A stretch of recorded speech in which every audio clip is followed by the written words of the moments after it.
terkait dengan masalah tahlilan. Oke. Ini kan di kalangan aswaja itu kan ada tahlilan ya. Yang saya tanyakan tuh itu kan tradisi kan, bukan apa ya, bukan sunnah atau apa ya. Mohon dijelaskan, itu satu. Kedua, kalau itu merupakan sunnah, bagaimana dengan orang-orang yang kurang mampu gitu?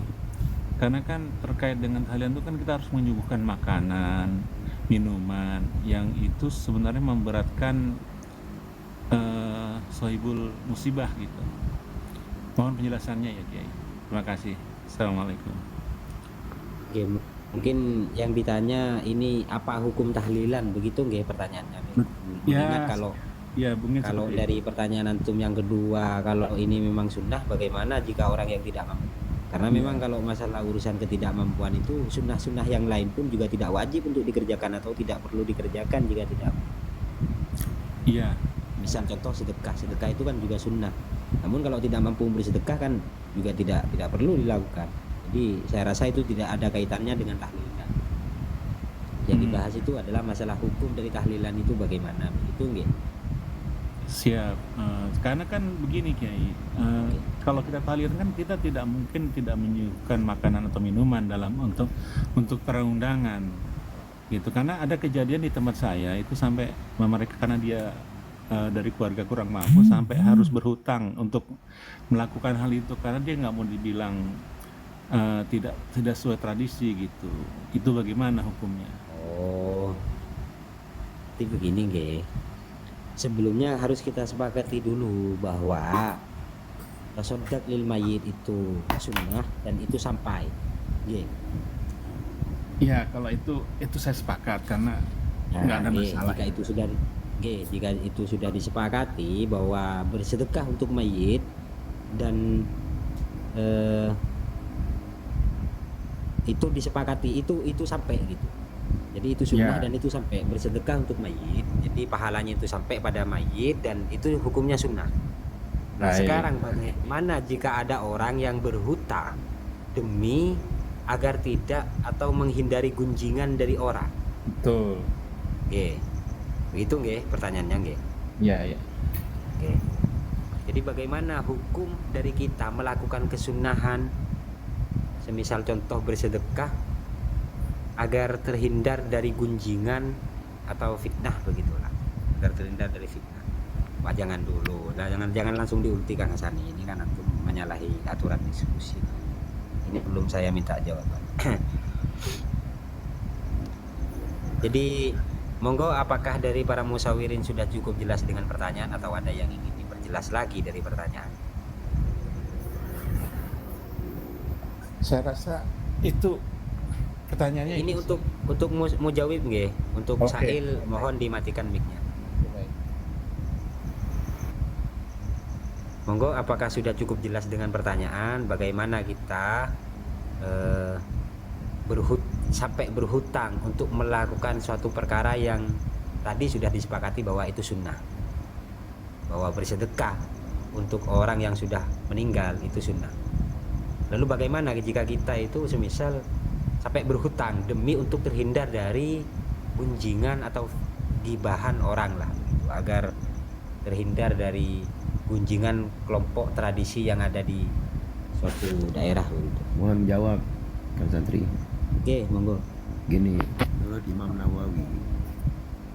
Imam Nawawi, jika dia berhutang untuk mengadakan jamuan bagi pelayat, itu hukumnya makruh, nggak sampai haram. Tapi kalau dia niatnya berhutang supaya menghindarkan gunjingan-gunjingan daripada masyarakat, itu justru sunnah. Ini kaulnya Imam Nawawi. Kalau tidak salah dalam Majmu' Syarah Muhadzab ada. Lanjut. Oke. Jadi kami berjelas dulu nih kalau untuk eh, kalau berhutang untuk menyuguhi takziah itu masih dalam ranah makruh. Iya, masih dalam Oke. ranah makruh. Kalau kalau berhutang dengan tujuan agar terhindar dari fitnah atau ghibah Gunjingan. Karena mungkin gunjingan. itu udah menjadi suatu adat atau tradisi. Terus kalau dia tidak melakukan maka akan dicemooh, akan digunjing. Maka dia berhutang untuk menghindari fitnah-fitnah itu. Maka hukumnya kata Imam Syafi'i, Imam Nawawi itu sunnah. Ini bukan bicara tentang tahlilannya ya, tapi niat orang yang menjamu itu untuk menghindari gunjingan dan fitnah. Ini maka sunnah. Nggih, tentu karena yang tadi kan yang ditanya masalah hukum dari berhutangnya itu, bukan masalah tahlilannya. Iya betul. Hukum dari berhutang untuk memberikan sedekah untuk orang yang Iya, bertakziah. itu redaksinya Lidafi'i al-Sinatil Juhal kalau nggak salah, Awil Fitan gitu kalau nggak salah ya. Itu ada di Majmu' Syarah Muhadzab kalau nggak salah. Itu Imam Nawawi. Nggih. Untuk menghindari lisannya orang-orang bodoh gitu yang menggunjing, yang menghujat. Jadi supaya tidak digunjing atau tidak dihujat, dia melaksanakan tradisi itu walaupun berhutang. Nah, itu sunnah kata Imam Nawawi. Nggih, monggo dari mujawib yang lain. Ini Kang Hasan ini apa typing di bawah ini. Monggo dari mujawib yang lain yang ada di atas Itu begitu. di bawah ada tuh typing tuh Ibn Hasani. Naikkan itu, Itu naikkan. Kak Ibnu Hasani naikkan itu Tor. Itu kawan. Naikkan wong ini kursinya full sudah. Oh ya. Tapi gini Tor ya, saya taslim. Saya turun. Kalau di Betawi Dia itu tidak perlu tradisi santri sapra, tidak perlu di antum turun karena ini saya kangen juga sama itu. Nggih, kenapa Pak Bahaya Wahabi mungkin ada tambahan? Kak Ibnu Hasani tak bisa ke gantian mari. Gini aja lah, biarlah saya yang turun. Oh enggak, ini kan ini enggak, Kak Ibnu jangan. Hasani enggak minta naik kok. Kalau minta naik baru ya akan saya naikkan. Saya taslim Tor ya. Saya taslim, hanya saja begini. Kalau ini kan tradisi di masyarakat berbeda. Kalau di Betawi, di Jakarta gitu ya, khususnya di daerah saya, Iya. itu ada 2 RW. Kalau RW 9 tempatnya Ustadz Jafri Al-Bukhari dengan saya RW 8 itu berbeda. Kalau di tempatnya UJ itu dia dari hari pertama sampai hari ke-7 itu nggak ada suguhan apa-apa, ya sekedar mampu air gelas nggak apa-apa, monggo, walaupun dia punya harta. Jadi itu sudah kesepakatan warga masyarakat. Nah, kalau di RW saya tidak membebani. Jadi nanti siapa yang meninggal dunia, segala kebutuhan orang yang berduka itu apapun dia agamanya itu dibiayai oleh RW yang dikumpulkan dari uang kas masyarakat yang ada, yang dipungut iuran setiap 1 minggu, biasanya seperti itu. Saya taslim dengan jawaban jenengan berdua. Kalau tradisi di masing-masing daerah kan punya cara tersendiri seperti itu untuk mengurangi beban daripada Mungkin itu nanti orang yang dimasukkan dalam ke solusi Pak Bahaya. Ingat ini kan masih Ya. dalam ranah tahap mencari jawaban dulu. ya. Saya taslim aja Tor. Siap Tor. Oke, monggo dari mujawib yang lain mungkin ada jawaban berbeda atau senada tapi dengan ibaroh yang berbeda begitu, monggo. Atau sudah mau dicukupkan atau ditaslimkan dengan jawaban yang ada. Oke, saya mulai dulu dari Pak Surya, bagaimana? Iya. Kayaknya tadi ada pertanyaan seperti ini, apakah tahlilan itu sunnah gitu? Bukan masalah itu kan dua Kayaknya- pertanyaan. Ya. Coba tanya lagi Kang Manhaj salafnya.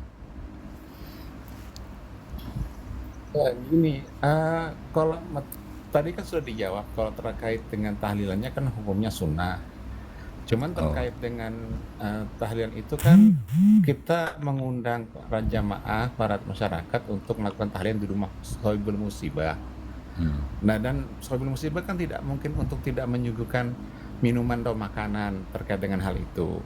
Yang terjadi di daerah saya itu mereka sampai shahibul musibah itu sampai berhutang, dan ini kalau saya lihat jadi membebani gitu loh shahibul musibahnya gitu. Dia harus sampai berhutang agar bisa melakukan hal tersebut gitu loh. Ini bagaimana hukumnya gitu. Oh, jadi yang itu sudah terjawab ya? Oke. Iya, moga-moga lanjut. Oke, gimana? Apakah sudah ada tambahan? Ada yang ingin menambah jawaban atau bagaimana? Atau taslim terhadap jawaban yang ada?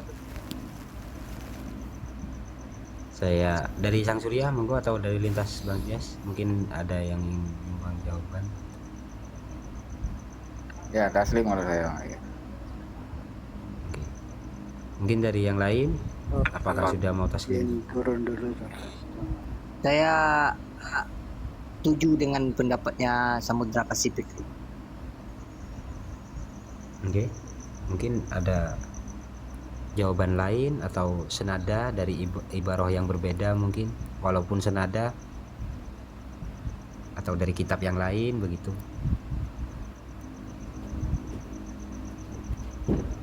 Monggo, sambil dicari-cari referensi atau ibarahnya begitu. Kami beri waktu untuk para mujawib, atau sudah mau dicukupkan begitu terhadap jawaban yang ada.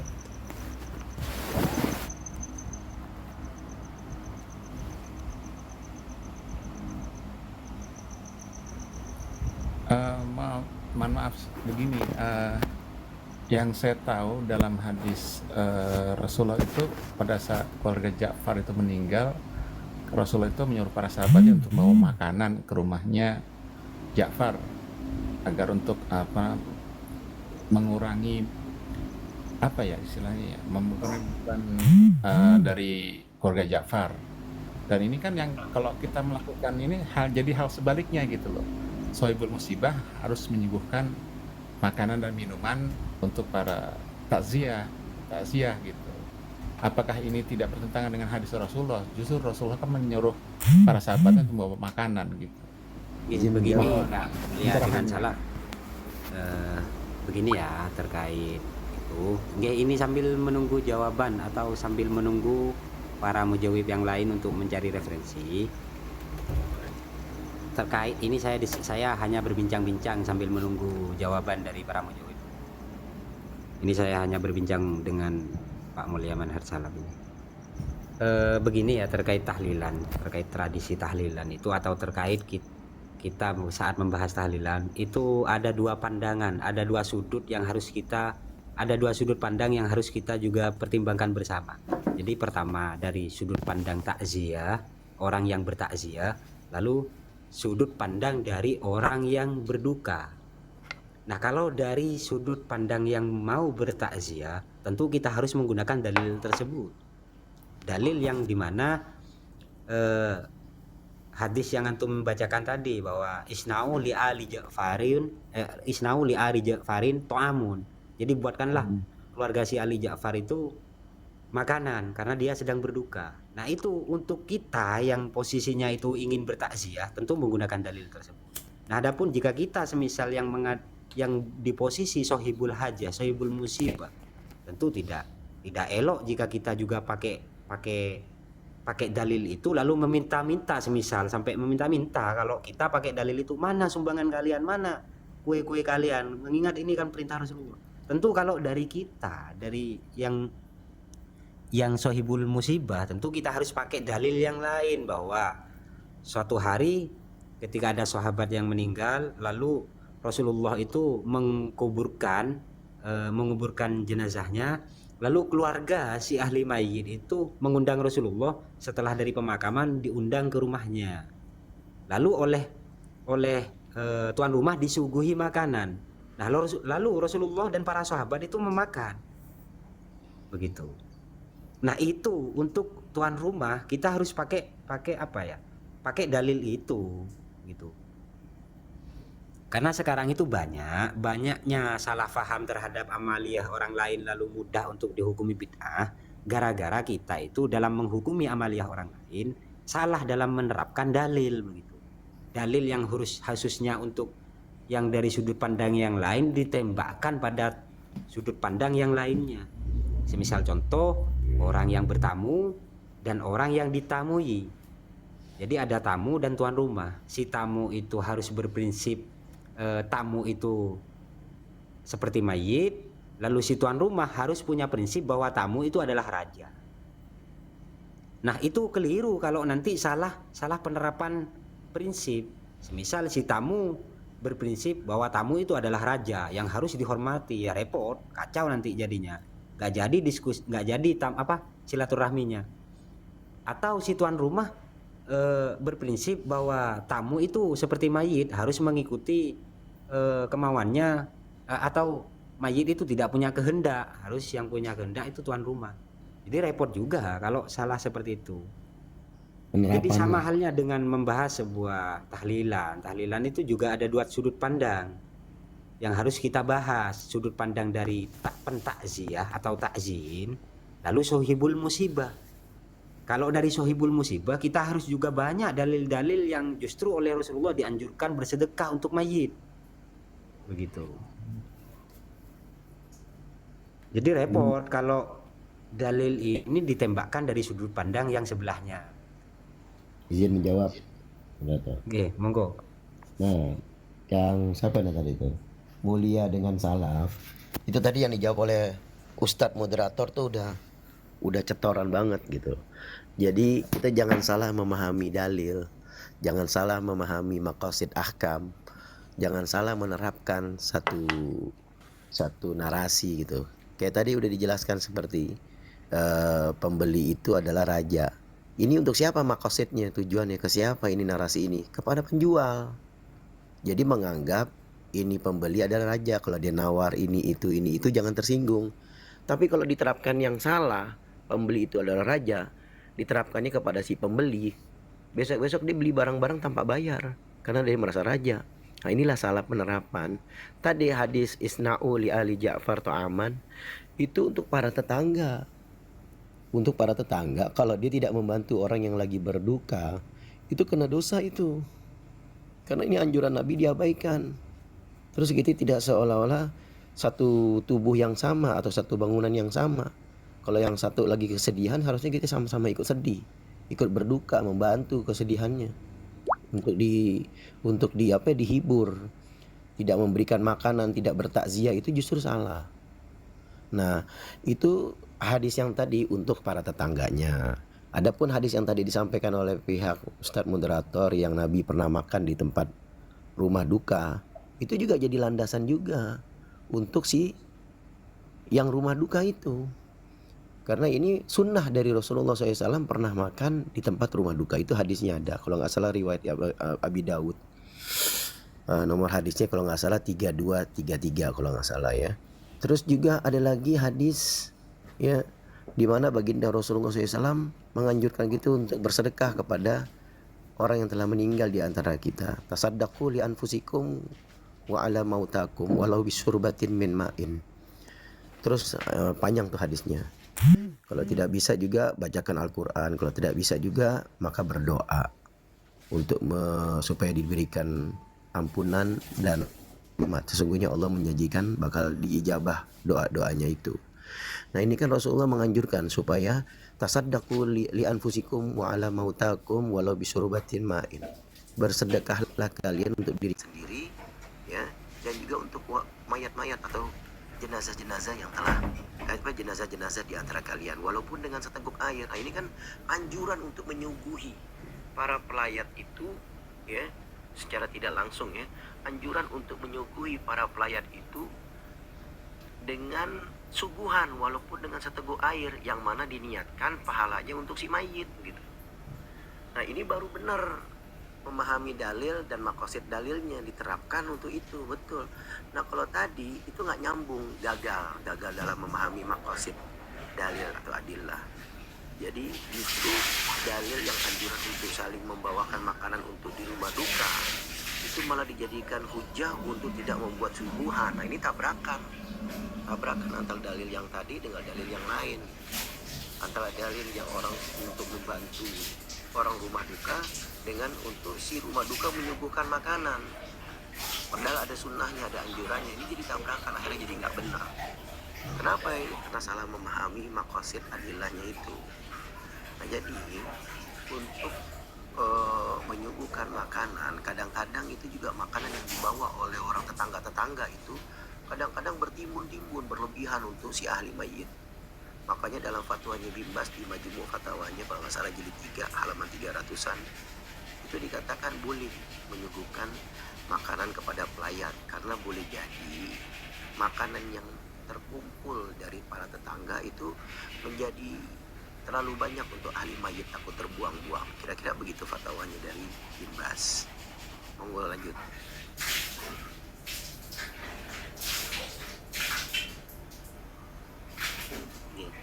Gimana Kak Mulia dengan salah?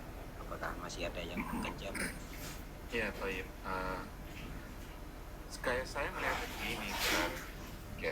Jadi di tempat saya itu si Sohibul Musibah itu jadi merasa terbebani gitu untuk melakukan hal itu. Nah, dan terkait dengan hadis tadi kan jadi si Sohibul seharusnya kan para penasihat itu yang membawa makanan untuk Sohibul Musibah gitu. Tapi karena dia si Sohibul Musibah ini dia nggak mau jadi omongan orang karena tidak melakukan tradisi itu, akhirnya dia harus berutang. Nah, sampai kalau di tempat saya itu sampai di pemakaman itu kan biasanya ada orang-orang yang harus ngaji di tempat pemakaman. Hal ini tidak Ustaz moderator, ditaslim dulu nih untuk tahlilannya. Menyuguhkan makanan, taslim kan ini udah masuk kuburan sekarang. Iya, oke. Jadi kalau yang tadi yang saya simak itu kan untuk para sahabat musibah itu kan memang sunnah untuk melakukan sedekah untuk para tasya. Ini dalam hal si keluarga musibah mampu. Nah ini yang saya tanyakan dalam hal sahabat musibah itu dalam keadaan tidak mampu untuk melaksanakan sedekah itu, sehingga dia harus berutang. Dan tadi udah dijawab, Ustaz. Mohon maaf Ustaz, tadi udah dijawab di dalam mazhab di dalam kaulnya Imam Nawawi. Iya. Kalau dia melakukan hal itu dengan cara berhutang, sekadar untuk menyuguhkan makanan kepada si pelayat, maka hukumnya makruh, tidak sampai haram. Tapi kalau dia niatnya lebih daripada itu untuk menghindari fitnah-fitnah atau lidah-lidah yang yang disampaikan dari ucapan orang-orang yang jahil, yang tidak mengerti hukum-hukum agama, dia itu melakukan seperti dalam hukum seperti dalam fikih ini satu dara'i. Dia mencegah hal-hal yang tidak diinginkan terjadi seperti pencemaran nama baik ataupun fitnah yang kagak-kagak. Wah ini fulan orang tuanya meninggal tapi tidak melakukan tahlilan seandainya, sedangkan tahlilan itu mungkin di tempat-tempat yang berbeda kan menjadi suatu tradisi ya, tradisi. Lalu untuk mencegah hal itu dia sampai berhutang melakukan penyuguhan makanan ya. Kita bicaranya tadi yang antum tanyakan kan suguhan makanannya bukan tahlilan. Suguhan makanan sampai berhutang untuk mencegah daripada lidah-lidah orang yang jahil gitu, yang suka menuduh, yang suka memfitnah. Nah ini hukumnya kata Imam Nawawi sunnah, mencegah perbuatan yang tidak diinginkan terjadi sampai pencemaran nama baik mungkin atau fitnah-fitnah yang keji ya. Maka ini melakukan hal ini adalah sunnah kalau tujuannya untuk mencegah gosip. Tapi kalau tujuannya hanya dia berhutang hanya tujuannya untuk menyuguhkan makanan saja, ini makruh. Ini udah jelas tadi. Ya, Coba pihak moderator ditanggapi. Ya, ini gimana ini, apakah taslim para mujawib ini semuanya? Mengingat ini biar cepat bisa disimpulkan begitu dari pertanyaan yang pertama. Kalau saya sih taslim sama pendapat yang Samudra Pasifik. Oke. Ya. Mengingat ini dari dua mujawib, dua jawabannya itu sudah senada dan mujawib yang lain pun juga taslim begitu.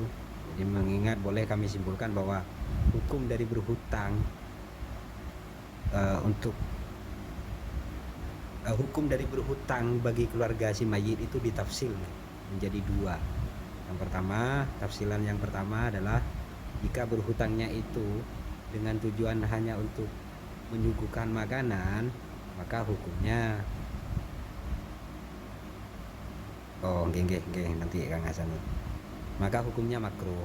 Namun jika tujuannya untuk ad-daf'u li al-sinatil juhal, untuk menghindari gunjingan, untuk menghindari fitnah-fitnah, maka hukumnya sunnah. Begitu kurang lebih kesimpulannya. Monggo si Sail, apakah cukup puas atau masih ada yang mengganjal begitu? Ya kalau memang itu kaulnya para ulama seperti itu, ya kalau kata saya kan kita awam ya, jadi samina wa ta'na aja. Karena kan selama ini kan kita berpahaman dalam satu hadis tersebut tadi yang tadi saya sampaikan, bahwasanya Rasulullah memerintahkan para sahabatnya untuk membawa makanan ke rumah sahibul musibah gitu. Jadi terkait dengan hal itu, di keluarga musibahnya kan karena tidak mampu dia untuk menyuguhkan makan, akhirnya dia harus berhutang. Jadi saya berpikir bahwa hal ini bertentangan dengan hadis Rasulullah tadi gitu loh. Nggih. Begini nggih Kak, kalau kami sendiri tradisi di pesantren itu, kami itu sangat menghindari, jadi menghukumi amalia orang lain semisal dengan hukum-hukum yang tidak keluar dari para ulama, semisal langsung dari hadis. Mengingat kalau beristimbat sebuah hukum itu perlu mengkomparasikan hadis-hadis yang lain. Kita juga perlu mengkaji hadis-hadis yang lain. Lalu oleh ulama itu baru diistimbat, diijtihad begitu. Ya baik. Bahkan ada hadis Siti Aisyah tuh memasak talbina, bubur talbina untuk para pelayat. Jadi memang di daerah kita ini di sini, kalau ada orang yang berduka, kita membawa makanan memang. Bahkan katanya Bimbas itu tadi, boleh jadi makanan yang terkumpul itu bertimbun berlebihan untuk keluarga mayit. Jadi tidak mengapa untuk menyuguhkan dari makanan itu bagi para pelayat, satu. Kedua, tadi saya ulangin bahwa Siti Aisyah pernah memasak di rumah duka untuk para pelayat. Dan beliau radhiyallahu anha mengatakan bahwa bubur talbina ini adalah obat untuk lara, kata baginda Rasulullah SAW. Artinya boleh dianjurkan oleh Nabi Muhammad SAW. Wallahu a'lam. Lanjut.